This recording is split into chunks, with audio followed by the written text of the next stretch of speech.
Okay, great group tonight as we continue with Rav Elchanan Samit through the book of Bamidbar, now in Parashat Balak.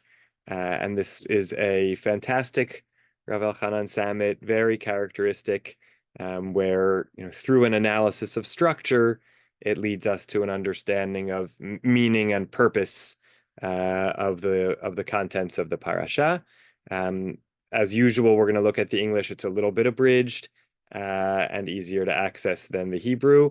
For those who are Hebrew readers, if you read the full Hebrew essay, you'll see a few areas of expansion and lots of footnotes with additional material. But this one should be a good length for the late hour. And it's a great essay, really, that really covers the whole parsha. So let me share my screen and we will begin.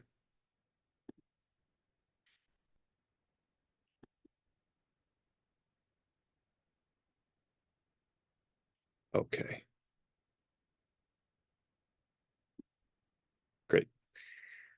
Parasha, as I mentioned, actually between Mincha and Marav today, the parasha is called Balak, presumably following Parsha naming conventions, just because it's the first uncommon word, second word of the parasha. Parasha starts Vayar Balak ben Sipol. And while Balak is an interesting character, of course, Bilam is the central character in terms of his relationship with God, his relationship with Balak and people, and his prophetic messages about Am Yisrael. So Bilam is the central character. Maybe second is Balak. Maybe second is Bilam's donkey, and that those will sort of be the focal areas of the essay. So Rav Samit begins with the structure of the parsha. Almost every one of his essays could arguably begin with a section called the structure of the parsha, or the structure of the subsection of the parsha that he would be discussing. The plot of this week's parsha divides logically into two sections. Remember, last week we sort of divided the whole book of Bamidbar into either two sections or three sections. Now we're within the parasha, which itself, really is kind of one coherent narrative, not sort of, not scattered, not necessarily associated sections, but really, seems to be one narrative, but one continuous story. But it does divide logically into two sections. The first part deals with negotiations regarding Bilam's trip to Moab. First, negotiations between Bilam and Balak's two delegations, then between Bilam and God, or rather God's angel. The turning point in the story, we're still in section 1 here. The turning point in the story begins in Bamidbar 22:36 with a description of the actual meeting between Balak and Bilam. A description of the reciprocal relations between the two fills the second part of the story until the last verse, which concludes the entire story with the scattering of the characters. It's in quotes. I don't know if it's a term that has a history, but it's certainly something we see as the ending of a variety of biblical narratives. Everybody goes on their way. And Bilam rose up and went and returned to his place, and Balak also went on his way. The parts of the story are differentiated consequently by the means of communication between the two main characters, Balak and Bilam. In the first section, it is an indirect communication conducted through messengers, and in the second section, it is a direct communication. Okay, so just to summarize that, we've got really two parts of the parsha. The, Balak and God's communications with Bilam about whether he's going to go on this mission or not. And then the actual mission, which also is kind of punctuated by Bilam's interactions with Balak in carrying out the mission. Okay, so in the first section, the interactions are indirect, and in the second, they are direct. In the verses that introduce the second section of the story, the first direct meeting takes place between the two main characters. This meeting actualizes the double effort that Balak had invested in order to bring Bilam to him. Therefore, it is parallel to the first 20 verses of our story, in which this intense effort of persuasion is described, right? So when Balak actually meets Bilam, it's kind of the fulfillment of the whole process of trying to coax him to go.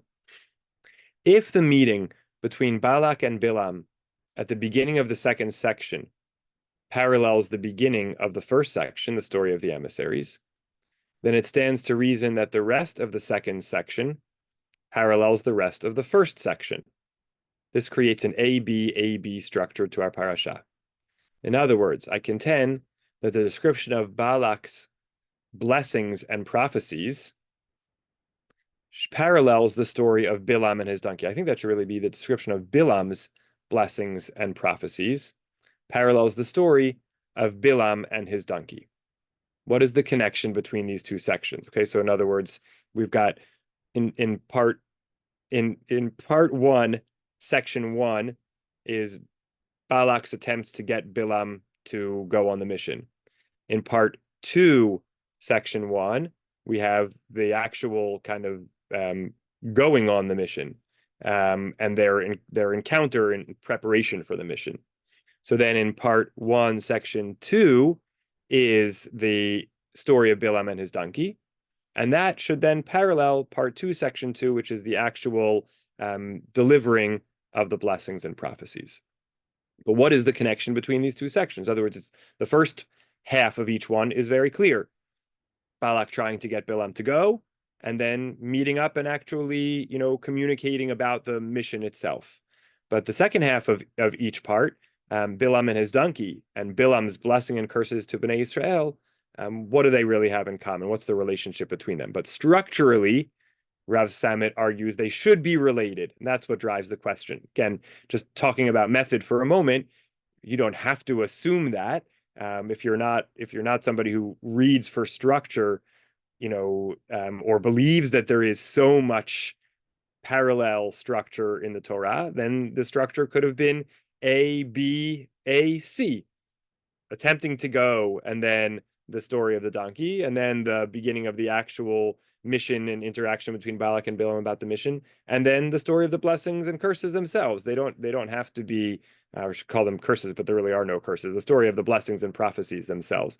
There doesn't have to be a parallelism, but Rav Samit likes the idea of there being an A-B structure, and that drives him to ask the question, what's the relationship between the story of Balaam and his donkey and the description of Bilam's blessings and prophecies?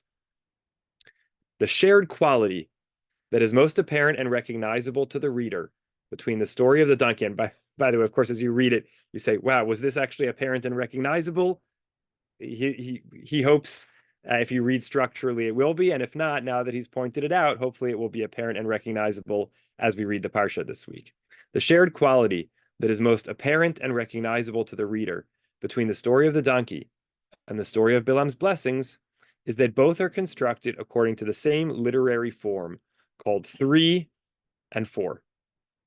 Professor Yair Zakovich, in his Hebrew book On 3 and On 4, Al Shlosha Ve'al Arba'a, collected and analyzed most of the sources in the Bible where this model appears.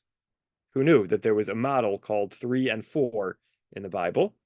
And this is what he writes in the introduction to his work. I actually happen to know only because my bar mitzvah parsha is Parashat Vayeshev, and in the Haftarah from Amos, Amos says, Al Shlosha Pish'ei Yisrael V'al Arba'a Lo Ashivenu. For 3 sins of the children of Israel and for 4, I won't sort of restore them. So this idea of on 3 and on 4 is a little familiar to me, but who knew that it really was a key theme throughout the Tanakh?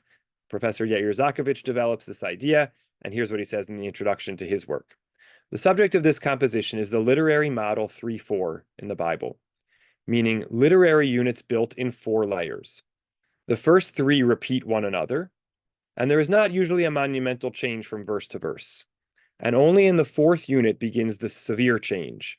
This change, which is the central and climactic part of the literary unit. Okay, so this is Professor Yair Zakovich's analysis, that you have structures, 4-fold structures in, literarily appearing in the Tanakh. And the typical way they appear is the first 3 don't change that much. And then the 4th is where you see a big change, and that's sort of the climax. In part 1, or should we call it section 1, part B, part 1.B of our parasha. So this is within the preparations for the mission And the second half of it, God's angel blocks Bilam's path 3 times.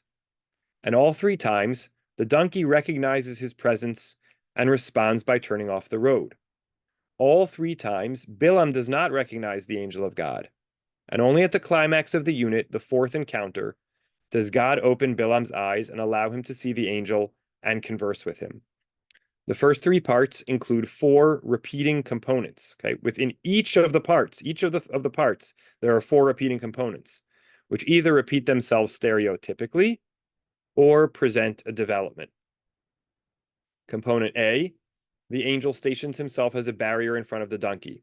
Developmental repetition, meaning each time it gets a little bit more. Component B, the donkey's identification of the angel of God. Stereotypical repetition. Each time the donkey recognizes the angel, doesn't change that much. Component C, reaction of the donkey. Developmental reaction. It intensifies each time.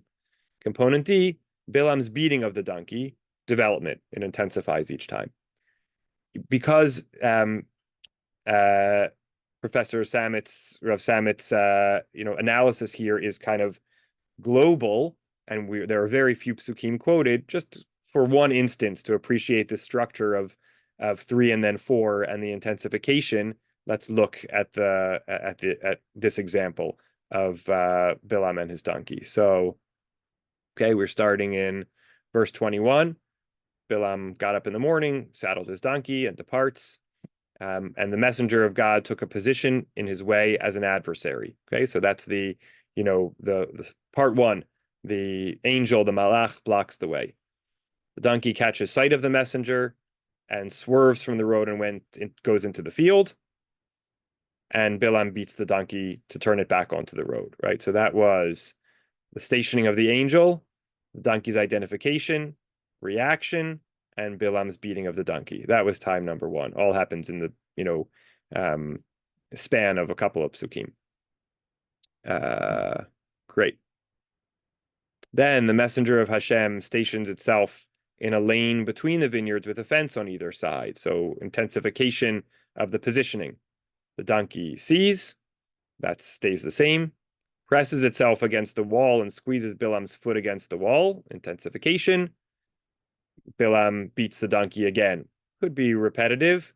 By Yosef lahakota, maybe it just means does it again. Maybe it means does it increasingly. So that's the second time.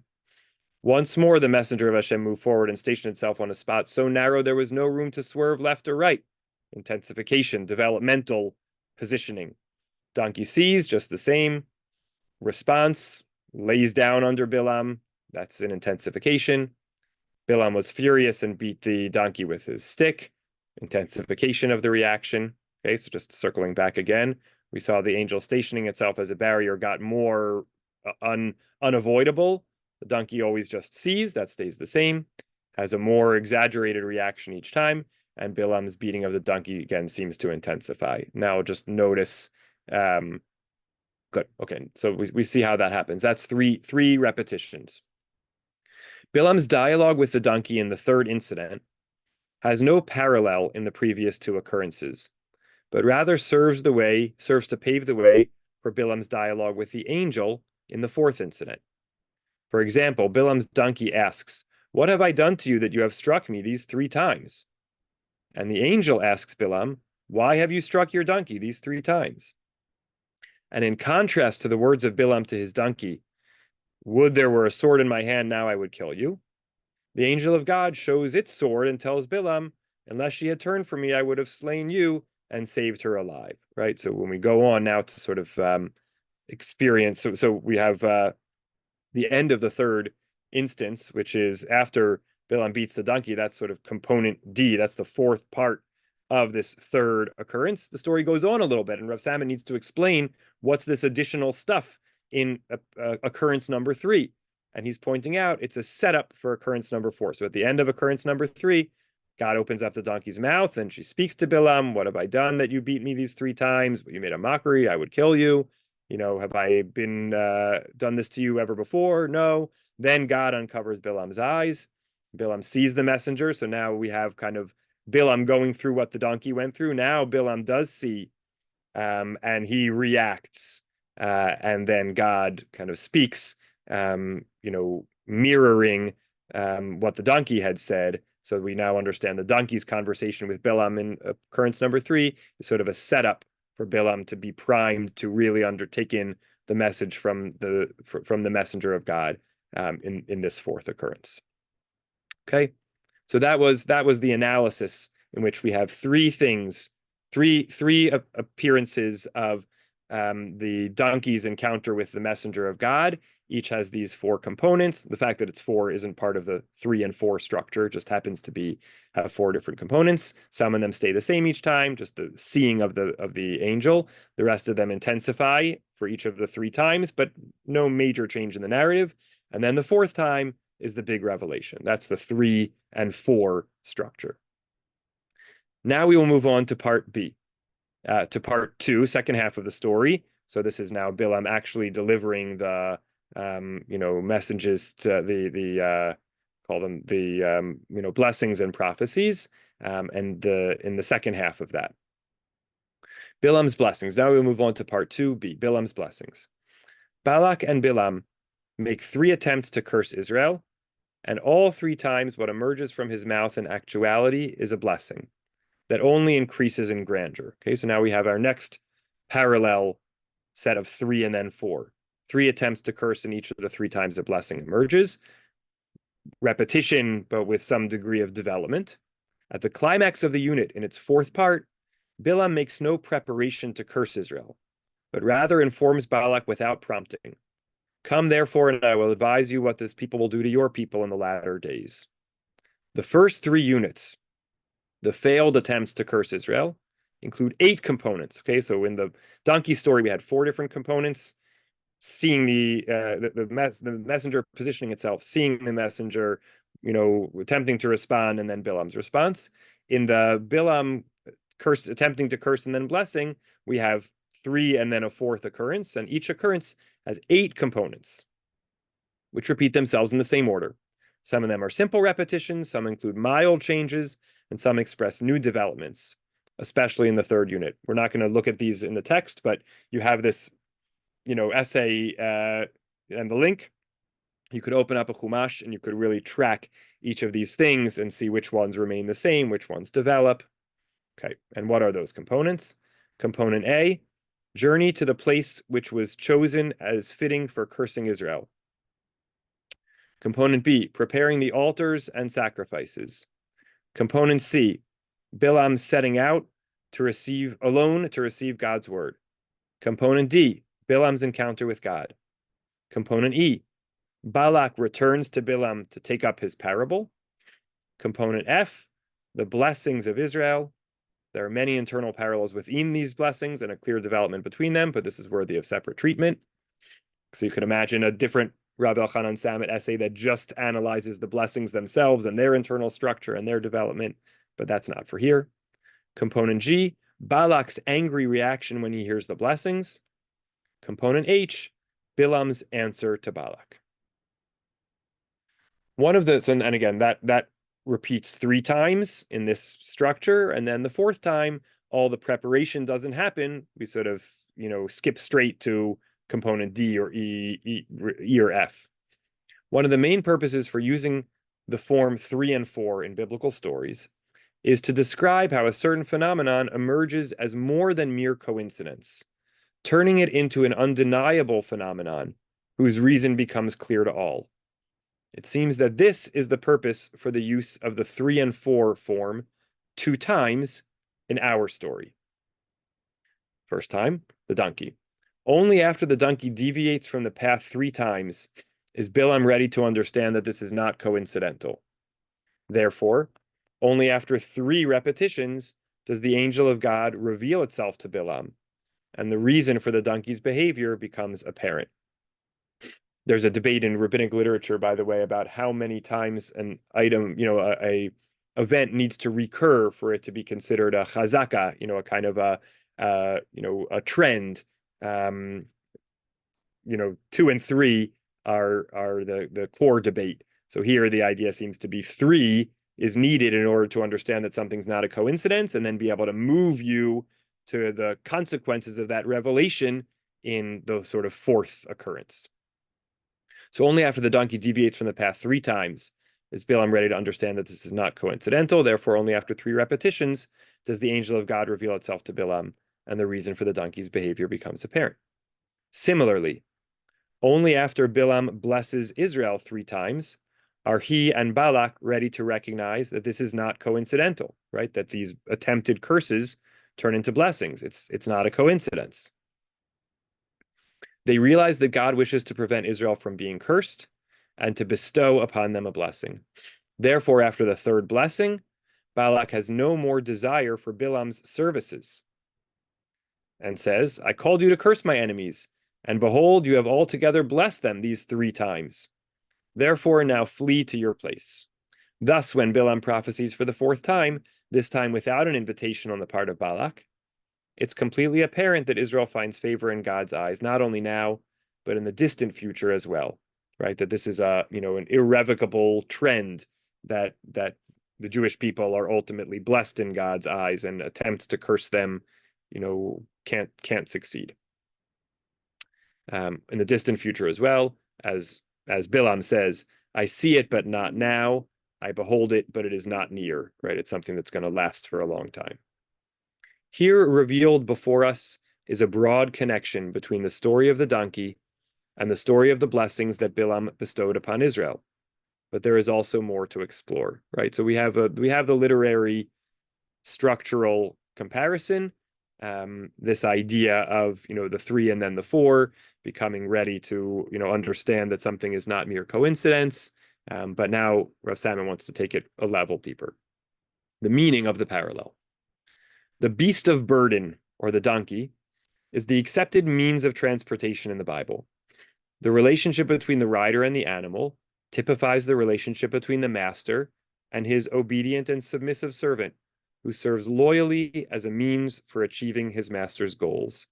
As the donkey says to Bilam, am I not your donkey upon which you have ridden all your life to this day? Was I ever wont to do so to you, meaning to rebel against you and not just allow you to ride me? Bilam, acknowledging her words, answers, no, you're absolutely right. You've been my faithful animal that I've ridden on all this time. Balak expects Bilam to serve loyally as a means to curse Israel. But something unexpected happens both in the relationship between Bilam and his donkey and between Balak and Bilam. The faithful servant deviates from the will of the master 3 times, angering the master more and more. The reason for the deviation in both places is similar. God's will causes the servant to act against both his wishes and the wishes of the master. The wishes of the servant is to obey the master, but God's will causes the servant to go against the servant's own wishes of obeying the master and the master's wishes.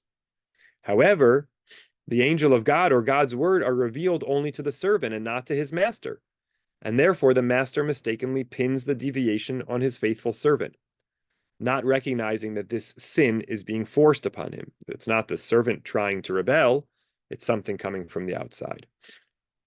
The truth is that the servant does not totally understand the occurrence that is happening by his hand. The donkey tries to bypass the angel time after time. Similarly, Bilam doesn't understand the full significance of God's word which is placed in his mouth, and therefore he tries over and over to bypass it and to fulfill Balak's desire and curse Israel. Let us now compare the reaction of Bilam to the donkey's 3rd deviation to Balak's reaction to Bilam's 3rd parable, right? If in the first story, Bilam is the master and the donkey is the servant, and the second story, Balak is the master and Bilam is the servant. So the reaction of each master to the servant's non-compliance is what we want to compare. So in the first case, in Bilam's reaction to his donkey's, stubbornness, and Bilam's anger burned, and he struck the donkey with a staff. And then Balak's reaction after the 3rd time that Bilam blesses and doesn't curse, and Balak's anger was kindled against Bilam, and he smote his hands together. We'll see that verse in Hebrew.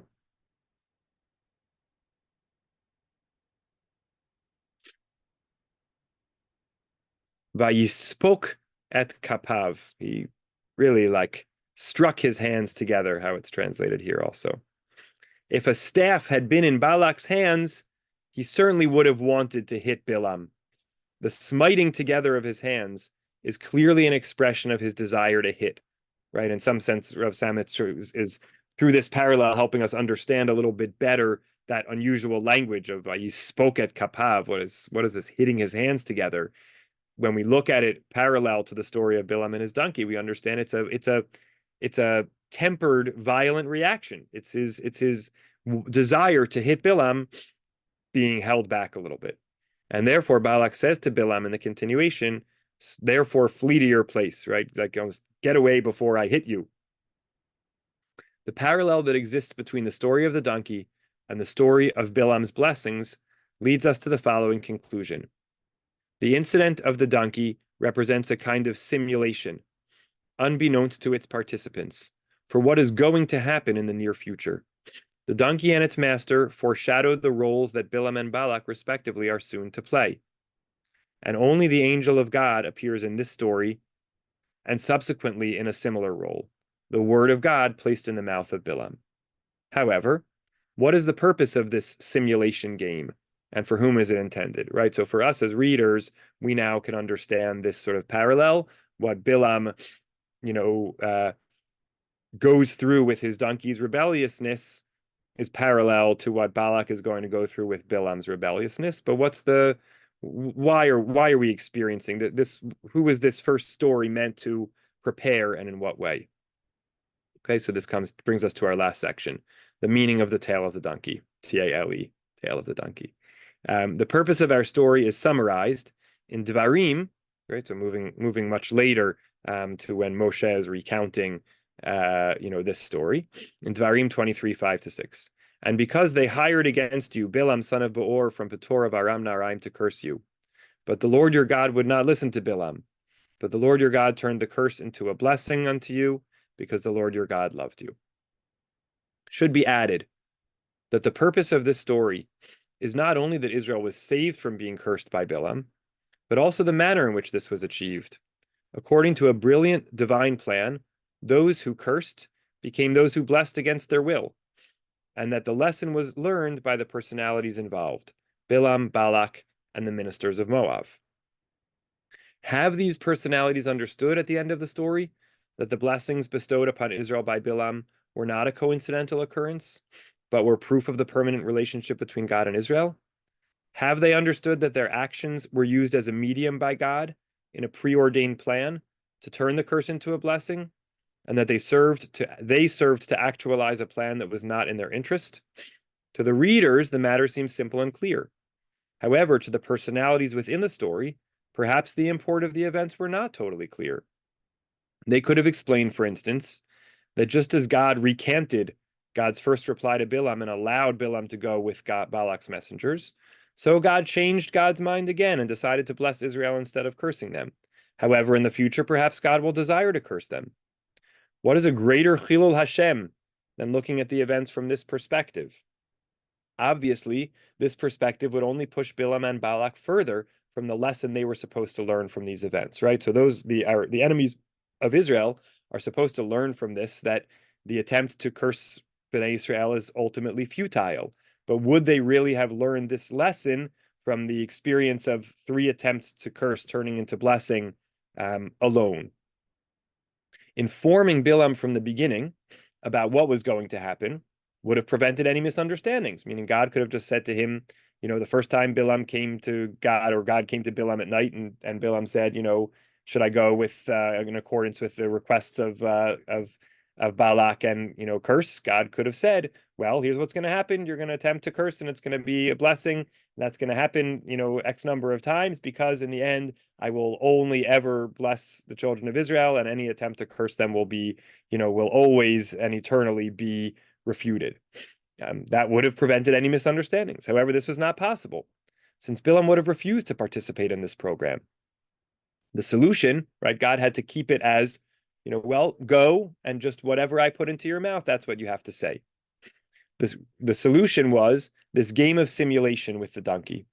When Bilam blesses Israel 3 times in opposition to his desire to serve Balak faithfully, and when Balak becomes angry and frustrated, Bilam remembers. Now, again, the text doesn't tell us this anywhere. This is the whole climax of Rav Samet's essay here, is to help us to understand that the structure is so significant that this will lead to the story with the donkey paralleling the experience of the three attempts to curse, each turning into a blessing, will be so parallel in actual lived experience that Bilam will have this aha moment when he blesses Israel 3 times in opposition to his desire to serve Balak faithfully. And when Balak becomes angry and frustrated, Bilam remembers that this scenario is indeed familiar to him from the events with his donkey on the way here. Like, wait a minute, 3 times, what's going on?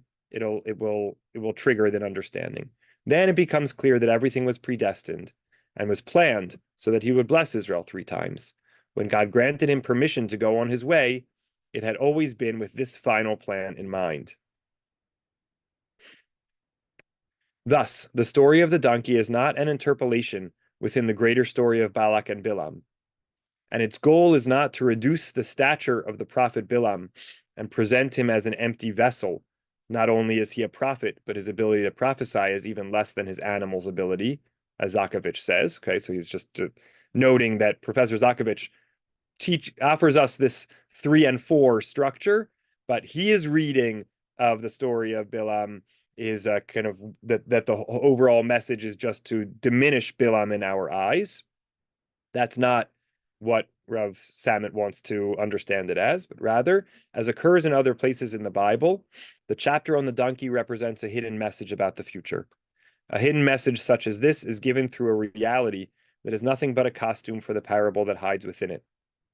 However, the meaning of the parable can be understood only when the future events which it foreshadows actually occur.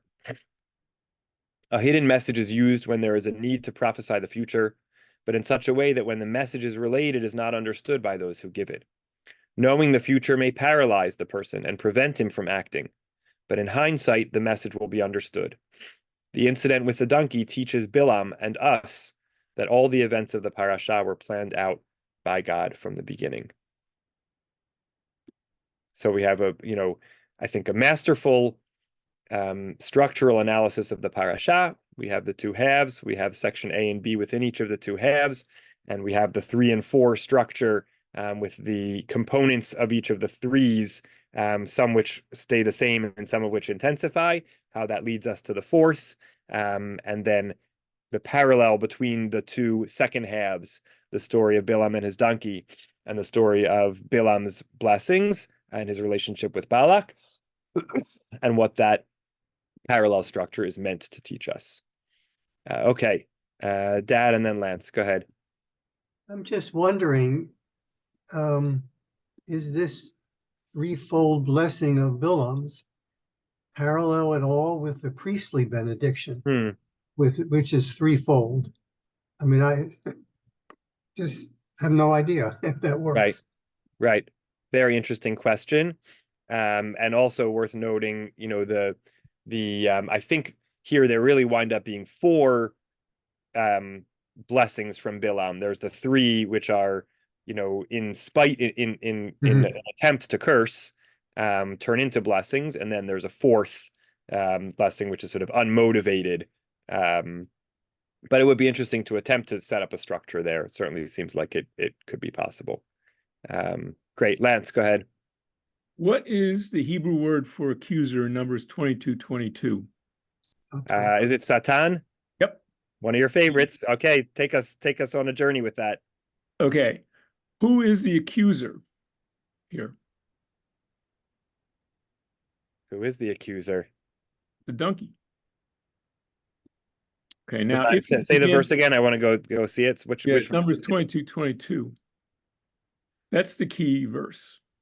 Perhaps the key verse in the Torah, perhaps the key verse in Western. Is it the donkey? Hold on. Let me just share my screen there. 1 second.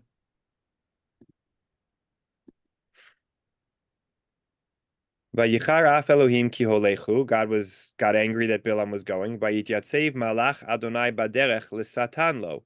And a messenger of God took a position in Bilam's way as an adversary. So it's the messenger. Here it reads to me, like it's the messenger of God, not the donkey that is the accuser. Yes?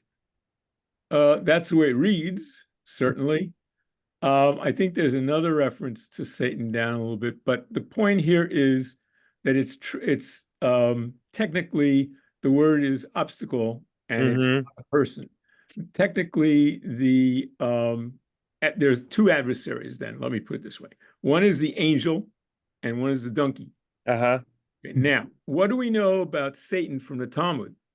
One of the things Satan is noted for is being a trickster, is being someone who can appear as a man or a woman in different contexts with different, right? You're familiar with all these stories, I'm sure. And the main story, the key story in the Talmud is a story of Polimo and Satan. It's a flash fiction, it only takes a few lines, but essentially there's a rabbi, Polimo, who sticks an arrow in Satan's eye. He says to Satan, I'm so holy, so good, so observant that you cannot find one single error in my entire religious life.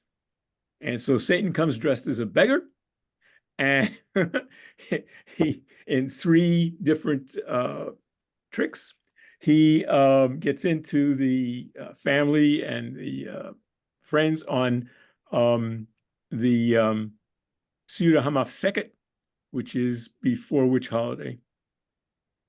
Before Tisha B'Av, before Yom Kippur. Exactly, for Yom Kippur.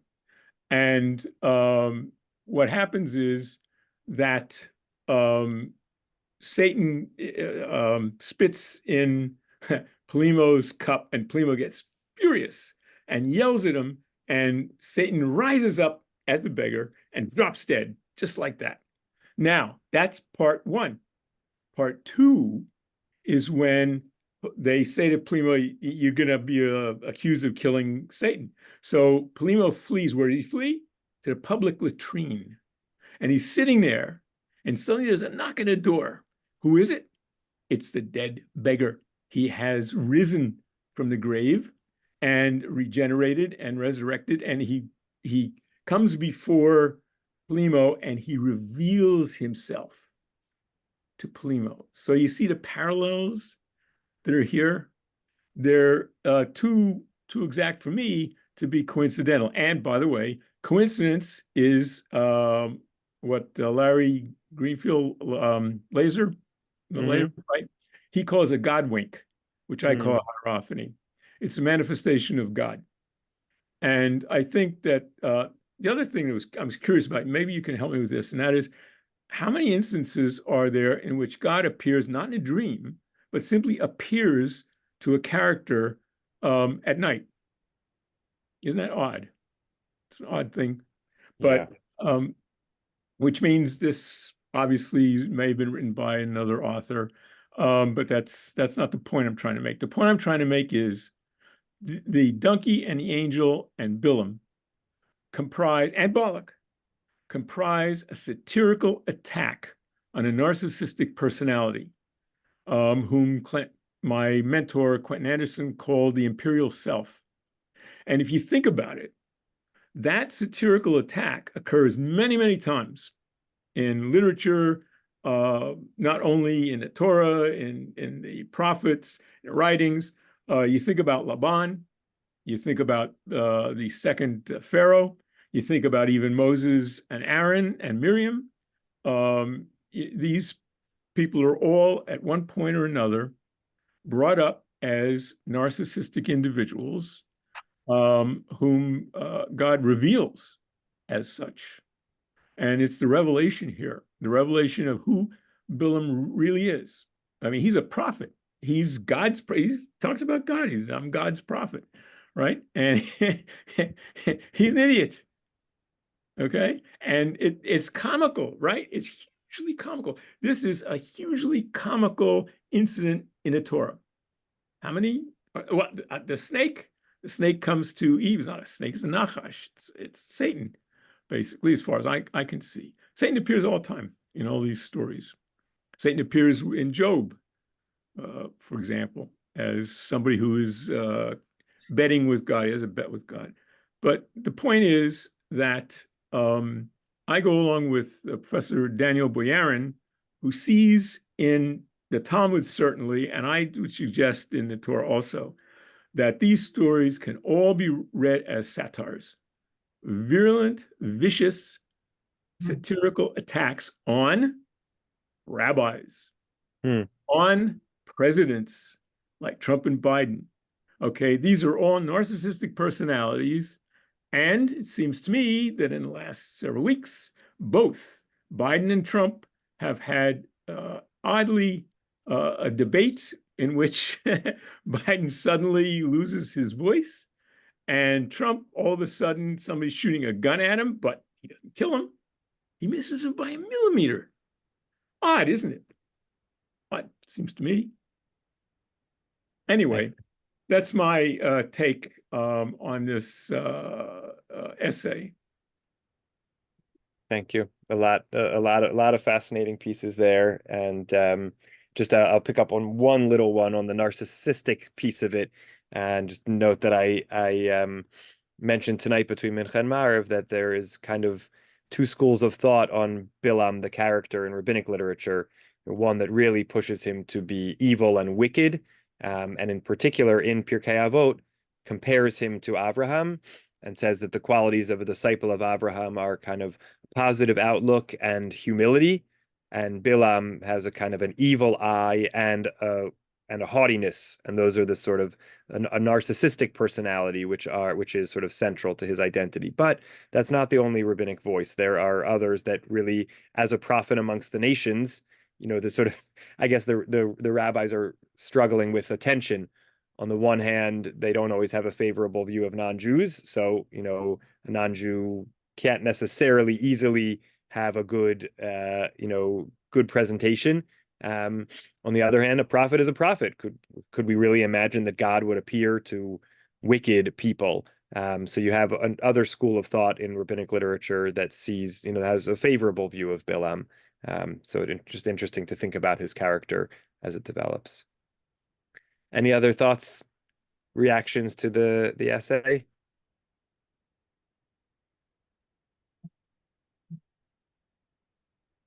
Okay. Again, I think we really get a good feel for Rav Samet's structural analysis approach, and then kind of the way he develops a message from it. And Dad, last word. Is that book, The Three and the Four? Yes. Is that available in English, I hope?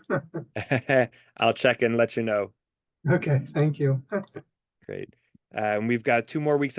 Pretty sure we're shifting back to 8:45 for the next 2 weeks, for Pinchas next Monday night, and then Matot Maseh in 2 weeks, which will mark the end of Bamidbar and the end of our 4 out of 5 books of the Torah for our Monday night Parsha learning. So looking forward to 2 more weeks together for this slot. And have a good night, everybody. Love to Mom and Dad. Good night to all. Thank you. Thank you.